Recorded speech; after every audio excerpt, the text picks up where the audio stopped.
All right, thank you for coming to, what are we talking about? Eat to Compete. I'm going to be talking a lot about metabolic efficiency and basically helping your body burn its natural fat stores, but we're going to talk about why calories don't really matter and how to look at those meal combinations and help you to fuel your body in a different way rather than looking at just calories. It's looking at your plate more from the standpoint of, well, what's my plate look like? What's on that plate, and are those the best choices that are going to work for me? Because the calories aren't really the important part. It's really about looking at the foods from an energy standpoint versus a calorie standpoint, and looking at it from what's the combination on the plate that's going to help balance my blood sugar rather than feed the cravings that I have or feed the energy demands. Because if you're not eating the right combinations, you're actually not getting the right energy from the food, you're just getting calories. And those calories tend to spike the blood sugar. They're the empty calories that most people talk about because they're typically calorie dense but nutrient deficient. And then your body typically craves nutrients, but then if you look at it from an energy standpoint, the energy of foods changes depending on which foods you have. And some foods, like typically the green vegetables, the collards, the kale, those are what a lot of people call the superfoods. Those actually have a lot of high energy in them. And part of it is because they're mineral dense. So, electricity is actually from the electrolytes, the calcium, magnesium, potassium, sodium. They are rich in some of those electrolytes and some of the minerals, and that's what helps to conduct more energy. And it basically helps your body to access the energy that it has better. Wheat and sugar are typically the energy void foods, and they're known to a lot of people as the empty calories. So they give you calories, but they're not really giving you energy. And then at the same time, if you're looking at it from a blood sugar management standpoint, they get into the bloodstream quickly. You spike the blood sugar and you go, whoo, this feels really great. But then an hour and a half later, your energies have plummeted, and you tend to crave more of those same foods. If you're looking at how can you be the best possible athlete you can be, you want to try to choose more of those high energy foods, not necessarily the high calorie foods. Because your body craves nutrients, it doesn't necessarily crave energy. Does that make sense? So I'll give you just a 2-minute background about me. I'm Joanna Hodorowska. My company is Nutrition and Motion, and basically I help you be the best version of yourself and help you optimize the nutrition so you can choose those high energy foods, and then use the energy work and the essential oils to help you overcome some of the emotional issues that are causing some of or contributing to some of the mismatch of the food with the goal that you have, which is to be a better athlete, to be able to compete at the best possible capability that you have. So if you're choosing those low energy foods and choosing more of the cookies, or you're tired, so you grab coffee. Well, what goes well with coffee? In the morning, it's a donut, it's a Danish, it's coffee cake. Those are all those low energy foods because it's the wheat, the grains, the sugar. Yes, it has eggs in it, but it may not balance the blood sugar very well. And then a lot of people get triggered they feel guilty by eating it. But an hour and a half later, they're starving and they are tired and they reach for the same thing, the coffee and what goes with coffee. And there's this endless spike drop through of the blood sugar.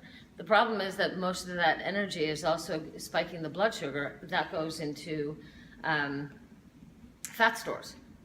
So you tend to eat more calories per day because you're eating the calories that are void of the energy and the nutrients that your body really needs.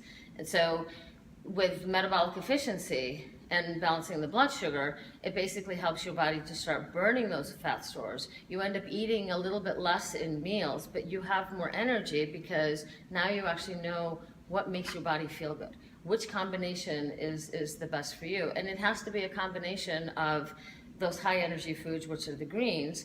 You want some of the fats in there because the fat slows down the absorption of carbohydrates.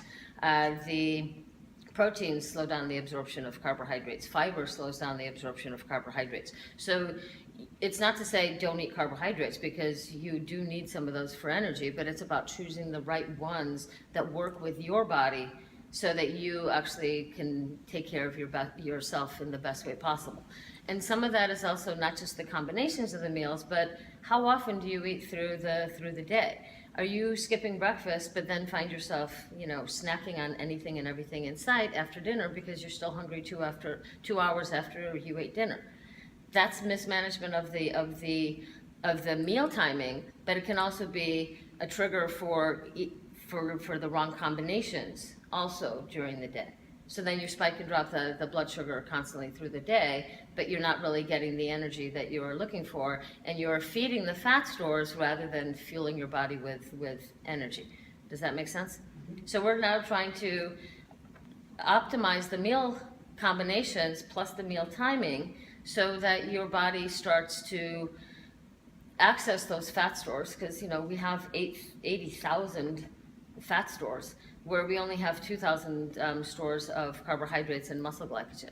So what's going to be the optimum thing that you want your body to do in terms of the energy that you want for endurance or for even sprint events?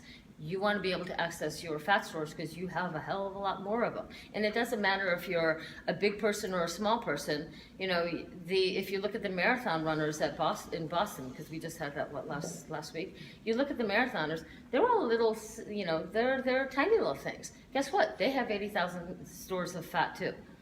So it doesn't matter what your body composition is. We all still have way more fat stores than we do the glycogen stores. But most athletes are trained to go ahead and replenish the glycogen stores. Go and do carbo loading, because that's going to help you with your glycogen stores for the event that you have the next day. But the problem is you're eating a ton of pasta, which wheat is typically a lower energy food. So you're eating this lower energy food. You're now spiking the blood sugar right before you go to bed. And then in the morning, you're wondering why you're tired, because you're going into the race with low energy foods and you spike the blood sugar. So now you're at that deficit waking up in the morning. And that doesn't help you access your fat stores. That actually helps you just access the glycogen stores. So why do you think we're all tired? I don't know if you run marathons or not, but it's typically a 3 to 4 hour event for most people. Sometimes it's a 4 or 5 hour event, but somewhere between in that 90-minute to 2 hour mark, you start kind of feeling flat. So you take the gels, you take the Gatorade because it's on the course. You take all these things, which are all basically the sugar again. But you're not accessing your fat stores, even though you might be in that fat burning mode. You're still accessing the sugar, so then you need to take in more sugar to replenish the sugar that your body's burning through. Does that make sense? Yeah. Yeah. So, and then if you have more sugar, when you're exercising, especially with running, your body can't process it. Your digestion slows down. These things don't empty out of the stomach because it's too concentrated sugar content. So then you get the GI distress. So most people that are throwing up on the side of the road in a marathon, it's some of it might be electrolytes and dehydration, but a lot of times they're confusing that fatigue for I need more sugar. They take in more sugar, and they always feel better when they throw up. But that's one way the body purging is, let's bring it up, and they always feel better. But that's not giving you your best performance now, is it? So what we want to try to do is balance those meals throughout the whole day, and even the day of the race. Or not the day of the race, but the week of your race, you want to optimize those meals throughout the whole week. You don't want to actually change it that much. When your exercise level goes down, your appetite should go down, and the amount of food that you eat should go down. If you do, a half marathon or some race, and you are basically like the bottomless pit for 2 days, you're in that fat burning mode. You're basically consuming calories, but you're not optimizing those meals very well. Once you lower, or once you balance that blood sugar and create that metabolic efficiency where your body's burning its fat stores naturally, you have energy. You have energy to burn, you know. You have the energy for the workouts. You have energy to make it the 3-4 hours in between the meals, and you don't get lightheaded. You don't get all these other symptoms of low blood sugar, and the cravings go away. So you don't always crave the donut, the cookies that, you know, somebody brought from home because, well, we can't have them at home, but it's okay to have them at the office. And when that blood sugar level is low, those cookies and those treats that other people have at their desk and that they brought in to share at the office scream your name. They scream it loud and clear, and you have no ability to say no. You're like, oh, yeah. Because the body wants that instant gratification of, my blood sugar level is low, I've got a headache, and I need something sweet. So it grabs those things, and then you spike that blood sugar again, and an hour and a half later, you go through the same thing. And then you berate yourself because I ate the wrong thing. I shouldn't be doing this. But it's not about that. It's about, wait, let's look at, how did we manage the blood sugar? If we didn't get the right combinations of meals together, then you can't stop at one cookie. You can stop at 6 or 7 or 8. But then you're just getting calories, and you're not really getting the best performance out of yourself. Does that make sense? Mm-hmm. So it's trying to put those meal combinations better and optimize the meal timing as well to fit your schedule, to fit what you are trying to do. So the more you exercise, it's natural that your appetite will increase, but it shouldn't increase radically. It should be increasing maybe a little bit. So you might not be able to make it 3.5, 4 hours in between meals. It might be 3 hours to 3.5. It might be 2.5 to 3. But once you optimize those meal combinations, you can make it, you know, a good 3 to 3.5 hours without having to fuel the body again. Does that make sense? Mm-hmm. So when you're looking at your schedule for the day, I shouldn't say most of us. I am one of those people that I do best exercising in the morning. So I have my coffee in the morning. I typically don't have that much in terms of food before I go because I'm going to go train. So, but if I'm waiting 3 hours to go do something, then I'll need to have something small just to get that extra little boost before I go, because otherwise I'm just going to start my workout or my exercise regimen in a deficit, and I'm just not going to feel that great. But you do have enough energy stores to go a good hour without actually consuming anything. So ideally, if you work out in the morning, if you work out basically first thing in the morning, like within half an hour, you should be able to go with nothing. Okay, because I often do that because I forget to eat, and then I go and work out. But then when I come home, then I have a full breakfast. So that's okay. That can be okay depending on the timing of that breakfast and what's in that breakfast. Okay. This is what we're getting at. Okay. So ideally, you know, if you didn't have that breakfast, you know, we just swam for an hour. Mm-hmm. So now you should have something within half an hour of finishing. You can push it sometimes to an hour, but it should be within a half hour of finishing whatever exercise it is. And it doesn't matter if it's an hour or, you know, 3-hour workout, it's still somewhere in that range of 30 to 60 minutes of after you're done. So you may already be at a deficit unknowingly, you know, this is why you're here. But I had breakfast. But you had breakfast before you came, so then So I'm okay. So you could be okay, depending on what it is that you had for breakfast. Okay. You know, I'm in the same camp. I get up, coffee, and then work out. yeah, and that's, for a lot of people, that's okay.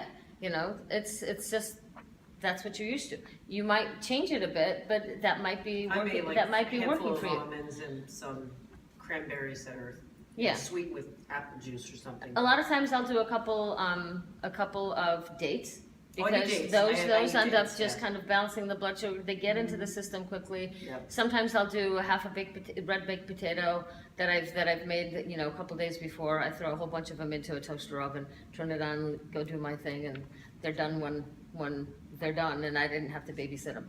So the toaster oven is a great little automatic, you know, turn it on, they bake, and then I'll cut that in half and either put some butter on it or put some avocado or guacamole on it, or sometimes even a slice of cheese.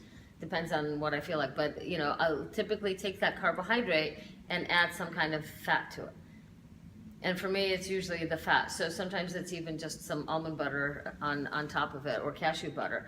And just like you were doing, you know, with the nuts with the cranberries, or nuts with you know, half a piece of fruit. A lot of people do well with that, because you're getting a little bit of the fat from the nuts, and that slows down the absorption of the sugars. Fruits are typically easy to digest, and so it gives you that little bit of energy. Then when you're looking at it from a blood sugar management standpoint, fruit will spike the blood sugar. So then it's good for about a half an hour, or maybe sometimes an hour, but it's healthy, but it doesn't really help with managing the blood sugar well. So adding the nuts will slow down the absorption of sugar. That's why a lot of times it's suggested to add a slice of cheese, like a cheese stick, to eating a piece of fruit, because you will get some of that fat to slow down the sugars, and you'll get some of that protein to slow down the absorption of the sugars. So does that make sense? Cashews and an apple are a good combination. Yeah, cashews with an apple are perfect, you know. So I was doing that right. Yeah, well, and yeah, and if you work with me, you'll realize that there isn't ever a right or wrong. I erase labels from everything. It's like, what makes me feel great and what doesn't, and it's about trying to start paying attention to, okay, well, what's causing the issue? The issue is not the problem. It's how do we get to that issue? What's causing the issue? Okay, can we look at that part and then analyze the meals that we've done? Maybe it was the timing, maybe it was the combination, maybe it was something that just doesn't agree with me and I never realized it, but now that I'm paying attention, now I can pinpoint it. But a lot of people can't do that. You know, when I had my adrenal exhaustion 17 years ago, I was just basically living on Cliff Bars and coffee. But if you look at Cliff Bars, okay, they put all the stuff in it, and it's, you know, nutrients and, you know, it's basically a glorified cookie. So I was spiking my blood sugar and then using the caffeine just for energy. Well, if you do that long enough, because the mind over matter, if you don't mind, it doesn't matter, and I had to get my workouts in. But my body was tired from all the stress that I had thrown at it, and but I was constantly spiking the blood sugar all day long. Spike, drop, spike, drop, spike, drop. And once I learned more about the adrenal exhaustion and you know, being a competitive athlete, adrenal fatigue isn't good enough. Just having a little bit of fatigue isn't good enough. You can still do more. You can still do more. So I have to go to exhaustion, where my adrenals basically, they can work at max output until they're done. You know, go run around the track. And when you're tired, no, go run more. No, go a little harder. No, keep going until you basically pass out. You know, and then how long does it take you to recover? Well, that's what my adrenals did. I basically kept pushing it, because the mind over matter thing, you can just keep going. So you could be a car going on fumes and driving 60 miles an hour for 3 months, and your body can systematically shut itself down, because your mind can do amazing things. But if you don't fuel it properly, it'll just continue to break down. And you can't be the best version of you. You can't perform at your best because you're not fueling the body. And when you look at it that way, I'm like, oh yeah, Cliff Bars and coffee. Is that fueling the body? No, but I got calories, didn't I? So it's trying to rebuild the body and help it and help it get the nutrients it needs. And a lot of it was, I needed to balance the blood sugar. I needed to put combinations of food that had more of those greens in there. I discovered juicing at that point. Actually, the nutritionist I was working with said, you need to juice. And mine was basically all greens, because my body didn't tolerate fruit. And even to this day, if I have a choice between a potato, like a baked red potato, or sweet potato fries, or a baked Yukon Gold, or, you know, versus a piece of fruit, I'm always going towards a potato, because a potato will still balance my blood sugar better than a piece of fruit. It's not to say that I don't eat fruit, but if I have the choice, I know what my body prefers. And I will have, the dates are the only ones in terms of the fruit that they somehow don't spike the blood sugar, because they've got that natural fiber in it to slow down the absorption of the sugar. But if you had a glass of juice versus an orange, the orange has fiber in it. The juice does not.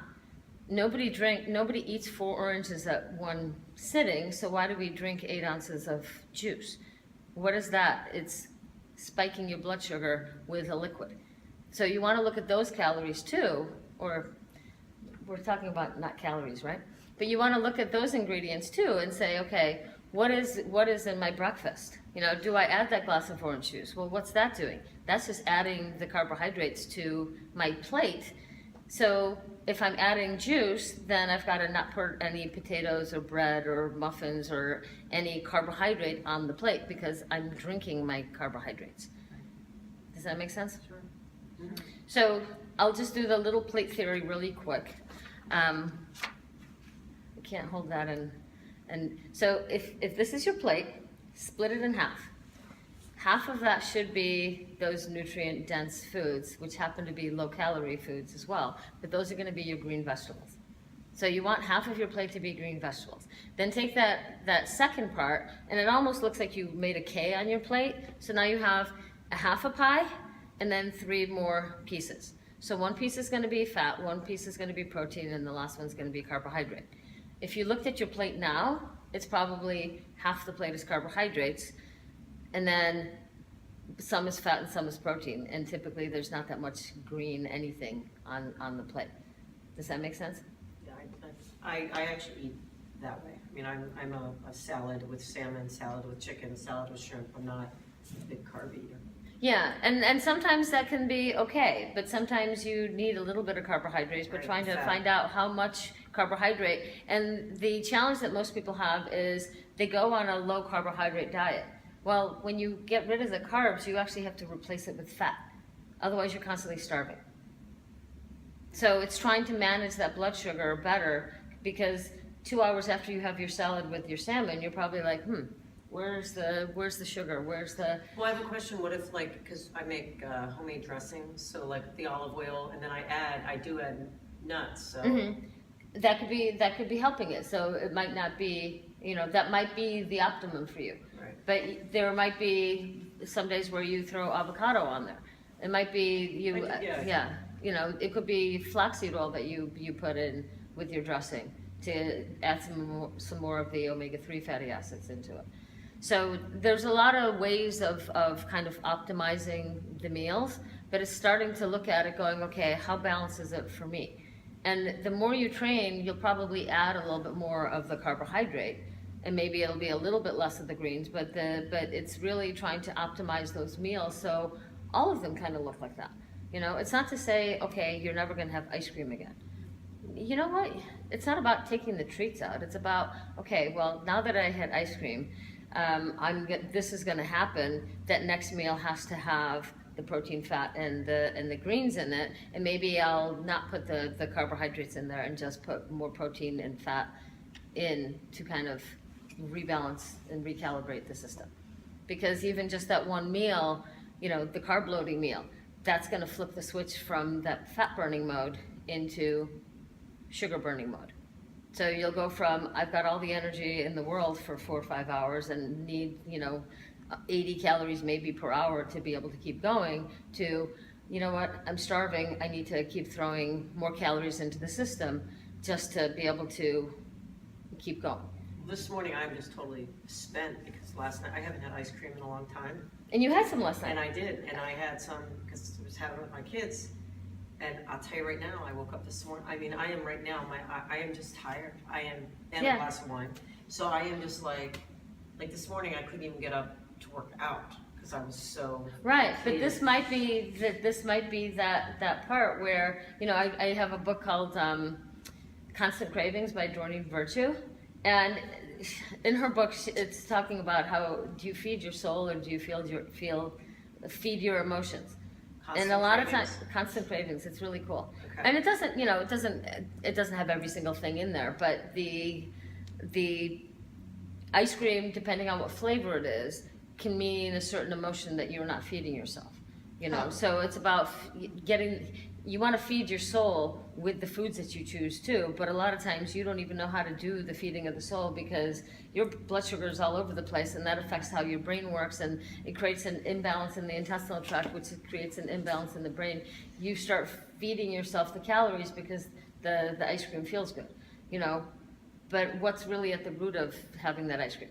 and it's Well, not fun. just, Last night yeah, was right, just- and, we and, made Sundays for the kids. yeah, and the Sunday, So I hopped right in on that. yeah, so And the they work Sunday, up with energy, right? yeah. Your kids. Not as much, but But it's about having fun with the food too. So, Right. you know, you had some, but you're like, oh, maybe next time I need a different combination so that so this doesn't happen. And it might be you add some, you know, maybe it's hard to say what needs to be added in that Or just particular not have it. situation. But you can choose to not have it, but then what are you going to have for fun then? You know, Yogurt and almonds. as long as that provides you the same kind of enjoyment, then great. You know, but it might be the combination. There might be a food sensitivity with the dairy and the sugar combined. It might be slight dehydration from the wine. You know, Yeah, you're right. it's kind of that's how when I'm working with clients, it's saying, okay, well, which one was it? Because I don't want to take away the fun factor. Life is Right. supposed to be fun. Your food is supposed to be fun, but you woke up not feeling fun in any way, shape, or form, and it's like, Wiped. okay, well, Totally what wiped happened out. there? You know, it may be that the wine, which is basically sugar, spiked your blood sugar. The ice cream spiked the blood sugar, and you might be experiencing low blood sugar this morning, which is the downside of spiking and dropping that blood sugar. You just don't feel like you. Right. I You know, and it might be, okay, if you know you're gonna have that, how can we optimize that dinner meal to account for that ice cream and the wine later? Got it. Does that make sense? Totally, yeah. Yeah. So all the work that I do when I work with clients in one program that I have is called Metabolic Efficiency. It's really helping you put those pieces together better so that you understand what your body needs and how do I create those meals that make me feel great all the time. And it's not taking out the treats. It's really saying, okay, well, I don't feel great. Where did it come from? Which part of it works? When I had my adrenal exhaustion, I had worked with a nutritionist and I gave her a food log of every day and how I felt in the whole day. I was great at documenting it all, but I couldn't look at it and make any understanding from it. So that's what I do with my clients now. You give me a couple days of the food logs and you tell me what the symptoms are when they are, and I can look and analyze it and go, okay, this is where it's coming from, this is what we need to optimize.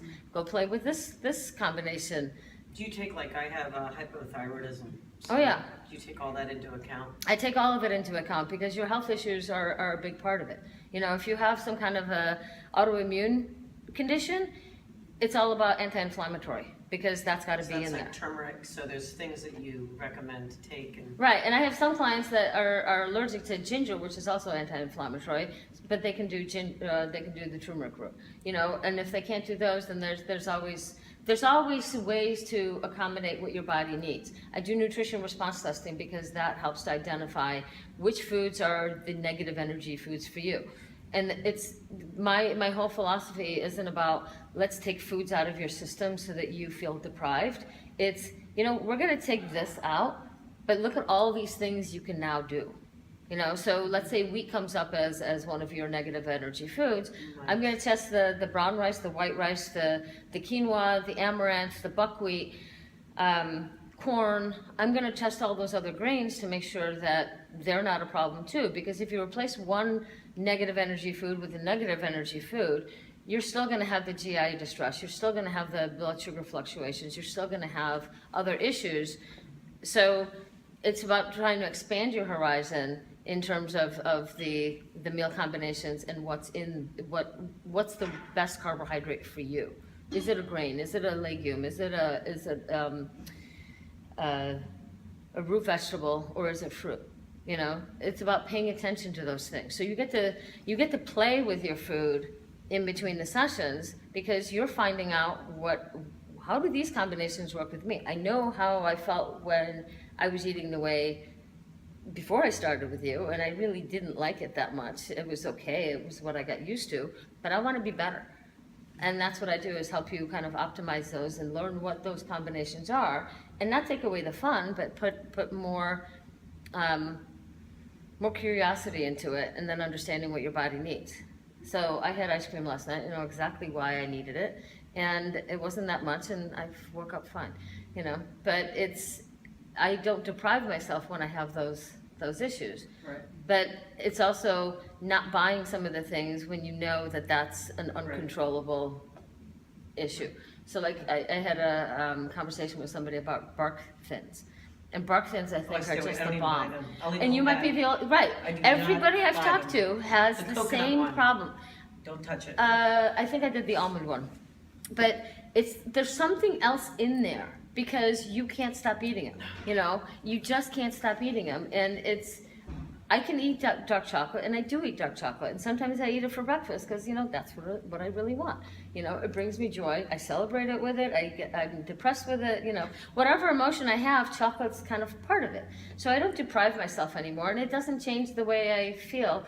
Well, it changes my emotions, but it doesn't change my my physical body.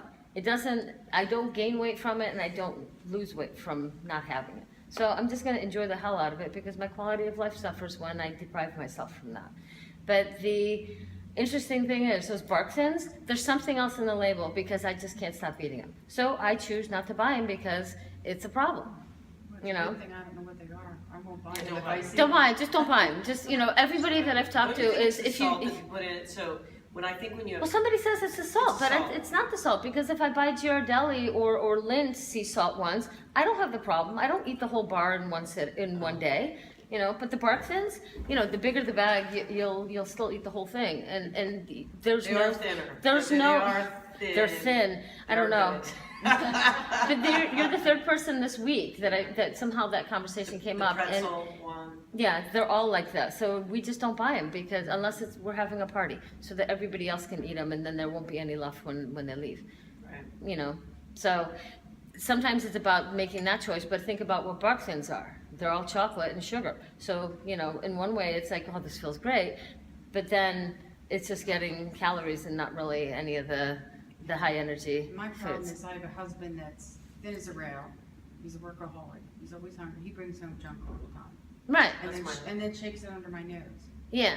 You know, and it's like, you know, I'm working out so hard and I'm trying to stay fit because I'm like borderline with everything. Yeah. I'm, you know, pre-diabetic, my cholesterol's borderline.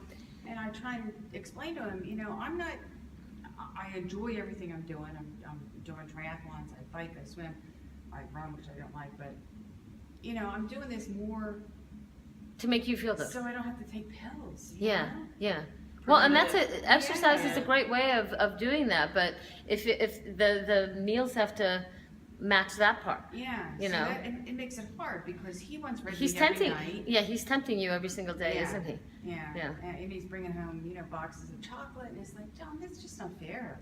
This You is ask not. me not to bring it That's up? not being No, kind to me. That's yeah. not being kind to me. Thank Yeah. you. You know. Yeah, yeah. and But- he's like, "Oh, well, so But that's another class for another Yeah, discussion, you know. But exactly, once exactly. we kind of optimize those meal combinations, then he can bring those things, and it won't matter to you. Yeah, And that's what I'm that's looking part for. of that's part of what the metabolic efficiency Yeah. and you know, it's not about the calories, but if you've got those cravings, well, why do we have the cravings? What's really driving that part, you know? And a lot of times it's once we balance that blood sugar and make those meal combinations better, the cravings just go away because one of the physical elements is gone. We're not spiking and dropping that blood sugar.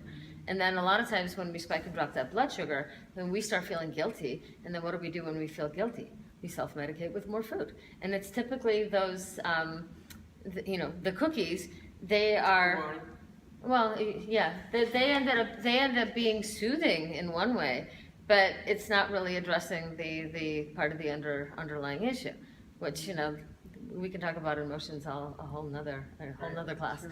So it's looking at all those aspects and, well, what else is missing from, you know, your relationships with others and how do they treat you?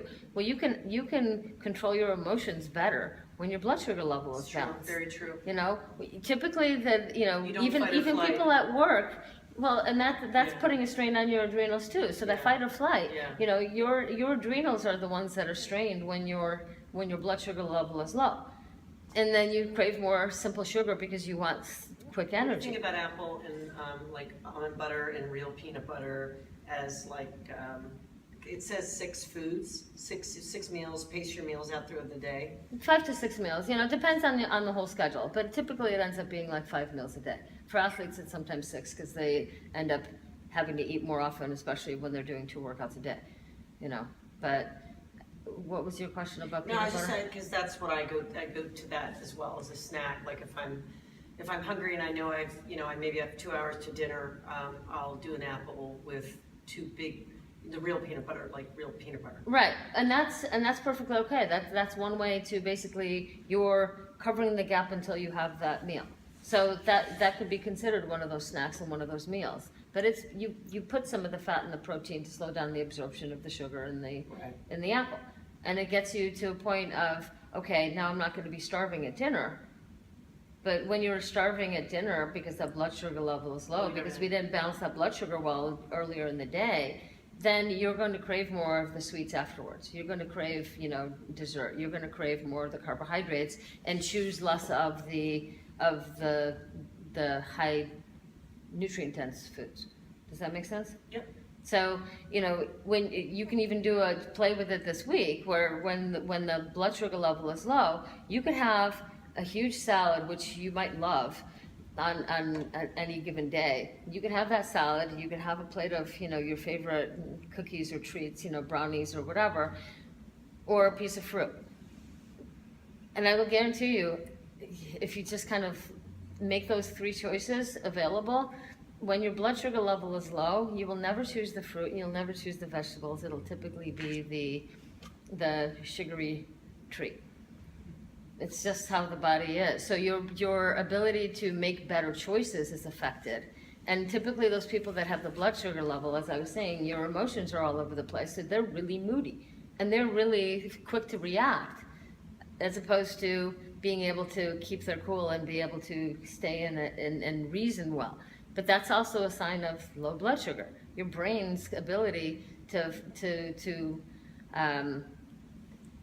concentrate is debilitated by low blood sugar. So it's looking at it from multiple aspects, but most of the time it comes down to, did we balance the blood sugar and eat regularly with the right combinations for me so that I can actually perform at my best on the court, in the pool, on the track, in the race, in the training, and even at work and or at home. So all those things are affected by mismanaged blood sugar. Does that make sense? Mm-hmm. So one thing that I gave you the handout. I'm going to put that online as being available. There is if you wanted to schedule like a 15-minute session with me, there's a link on there, which is the Calendly, calendly.com/Joanna-NIM Okay, wait a minute. /15. Is it on here? NIM 15 minutes. It should be on the bottom of the one page.